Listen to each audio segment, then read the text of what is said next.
ବର୍ଷାରେ ଦି ଜଣ କଣ ପାଇଁ ଲାଗିଛନ୍ତି ଝଗଡ଼ା। ପୂର୍ବ ଭିଡ଼ିଓରେ ଦେଖିଥିବେ ଝୋଟି କାର୍ଯ୍ୟଟା ଆରମ୍ଭ ହୋଇନଥିଲା ଆଉ ପ୍ରଥମ ଝୋଟି ମୋ ଠାରୁ ଆରମ୍ଭ ହୋଇଥିଲା।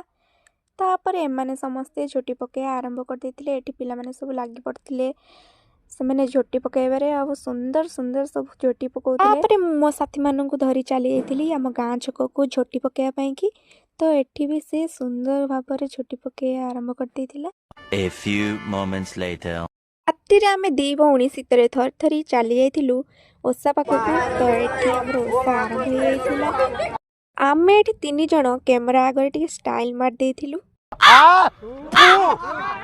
ଆଉ ଏଠି ବି ଆମର ପୂଜା ସମ୍ପୂର୍ଣ୍ଣ ହେଇ ଆସିଥିଲା। ତାପରେ ସବୁ ମା ମାନେ ଯମରାଜଙ୍କ ପାଖରେ ପ୍ରଣାମ କରି ପିଲାମାନଙ୍କ ଆୟୁଷ ବଢ଼ାଇବା ପାଇଁ ପ୍ରାର୍ଥନା କରିଥିଲେ। A few moments later. नारी जाति कौन हाँ हाँ होचंती ତାକୁ ମଣ୍ଡା ଦିଏ।